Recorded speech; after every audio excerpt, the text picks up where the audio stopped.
எல்லாருக்கும் என்னோட அன்பான தமிழ் வணக்கம். தமிழ்நாட்டின் முதலமைச்சராக உங்கள் எல்லாரையும் திருநெல்வேலி நோக்கி அழைக்கத்தான் இந்த வீடியோ.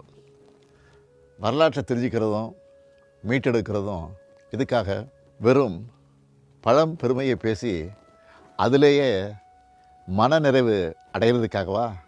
இல்லை, நாம் வந்த பாதையை தெரிஞ்சுக்கிட்டு எதிர்காலத்தில் இன்னும் முற்போக்காக இன்னும் பரந்த மனப்பான்மையோடு வளர்கிறதுக்கான தேடல் இது.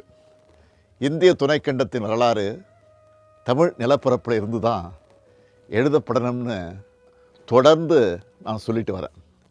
இது ஏதோ தற்பெருமைக்காகவோ மேடை அலங்காரத்துக்காகவோ பேசின வெற்று பேச்சு இல்லை, அறிவியல் பூர்வமான உண்மை இதுன்னு நம்ம திராவிட மாடல் அரசு தொடர்ந்து மெய்ப்பிச்சுட்டு வரோம். மதுரைக்கு பக்கத்தில் கீழடி அகழ்வாய்வு கண்டுபிடிப்புகளை கொண்டு கீழடி அருங்காட்சியகத்தை ரொம்ப கம்பீரமாக உருவாக்கியிருக்கோம். அடுத்ததாக இப்போ திருநெல்வேலியில் பொருணை அருங்காட்சியகத்தை திறந்து வைக்கிறேன். பொருணை ஆற்றங்கரை நாகரிகத்தில் நுண் கற்கருவி காலம் தொடங்கி இரும்பு காலம், தொடக்க வரலாற்று காலம்னு தொடர்ச்சியாக வரலாற்று தடயங்கள் பொருணை ஆற்றங்கரை பகுதிகளில் ஏராளமாக கிடைக்குது. குறிப்பிட்டு சொல்லணும்னா சங்ககால துறைமுக நகரமான கொர்க்கை பற்றி சங்க இலக்கியங்களில் முழுமையாக பார்க்கலாம். தாலமி, பிளினி போன்ற அயல்நாட்டவர்களும் இது பற்றி நிறையவே எழுதியிருக்காங்க. கொர்க்கையில் கிடைக்கக்கூடிய முத்துக்களை பற்றி சிறப்பாக குறிப்பிடுறாங்க. அதே போல் ஆதிச்சநல்லூர், சிவகலை போன்ற இடங்களில் இரும்பு காலத்தை சார்ந்த புதைப்பிட பகுதிகளும் மக்கள் வாழ்விட பகுதிகளும் கண்டுபிடிக்கப்பட்டிருக்கு. திராவிட மொழிகளின் ஒப்பிலக்கண நூலை உலகுக்கு கொடையாக கொடுத்த ராபர்ட் கால்டுவெல் அவர்கள் 1876ஆம் ஆண்டிலேயே கொர்க்கையை ஆய்வு செஞ்சதோட சிறிய அளவில் அகழ் ஆய்வும் செஞ்சார். அதே போல் ஜாகர் அலெக்சாண்டர் 100 ஆண்டுகளுக்கு முன்பே ஆதிச்சநல்லூரில் அகழாய்வு செஞ்சுருக்காங்க. தமிழர் பண்பாட்டின் தொன்மையையும் சிறப்பையும் உலக அரங்கிற்கு கொண்டு செல்லும் முயற்சியில் நம்ம அரசு முழு வீச்சில் ஈடுபட்டு வருது. பொருணை ஆற்றங்கரையின் முக்கியமான இடங்களில் தமிழ்நாடு தொல்லியல் துறை விரிவாக நடத்தின அகழ் ஆய்வுகளில் ஏராளமான சான்றுகள் வெளியே கொண்டு வரப்பட்டிருக்கு.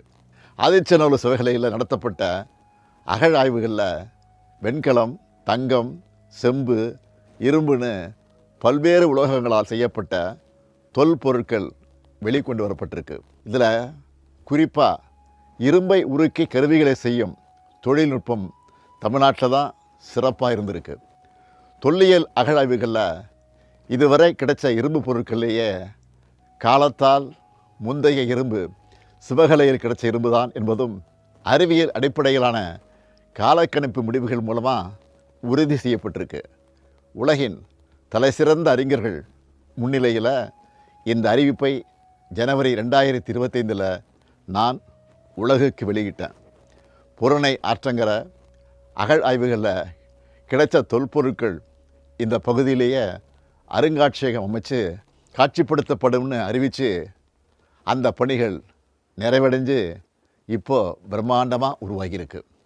மின் விளக்குகளின் அலங்காரத்தில் ஜொலிக்கிற பொருணை அருங்காட்சியகத்தோட ட்ரோன் காட்சிகளை உங்களில் பலர் பார்த்துருப்பீங்கன்னு நம்புகிறேன். 2023ஆம் ஆண்டு மார்ச்சில் நான் திறந்து வச்ச கீழடி அருங்காட்சியகத்தை 2025 நவம்பர் வரை 12,50,000 பேர் உலகெங்கும் இருந்து வந்து பார்த்துருக்காங்க. நேரில் வர முடியாதவங்களும் இருந்த இடத்திலிருந்து இணைய வழி மூலமாக கீழடி அருங்காட்சியகத்தை விர்ச்சுவலாக சுற்றி பார்க்க மெய்நிகர் இணைய வழி சுற்றுலாவை உருவாக்கி கொடுத்துருக்குறோம். இப்போ பொருணை அருங்காட்சியகமும் 55,000 சதுரடியில் மரபார்ந்த வடிவமைப்போட அதே நேரத்தில் அதிநவீன தொழில்நுட்பங்களோட உருவாக்கப்பட்டிருக்கு.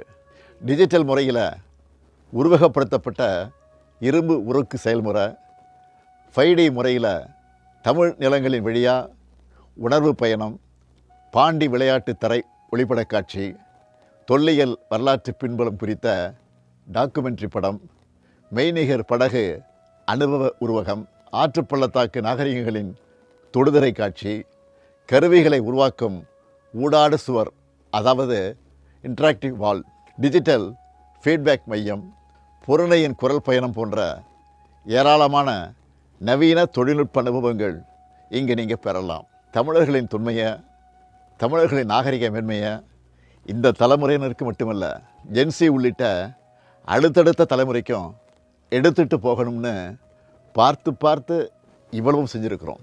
என்னோட இந்த எண்ணம் ஈடேற நீங்கள் எல்லாரும் உங்கள் குடும்பங்களோட கீழடி அருங்காட்சியகத்தையும் பொருணை அருங்காட்சியகத்துக்கும் அணியணியாய் வரணும்னு அன்போட உரிமையோடு அழைக்கிறேன். நம்மளோட பெருமையும் வரலாற்றையும் நாம் முதல்ல தெரிஞ்சுக்கிட்டால் தான் உலகத்துக்கு அதை எடுத்து சொல்ல முடியும். அதுக்கான நம்ம அரசின் முயற்சிக்கு உங்கள் ஆதரவு வேணும். கீழடி நம் தாய்மொழி, பொருணை தமிழரின் பெருமைன்னு உரைக்கச் சொல்லுவோம். நன்றி, வணக்கம்.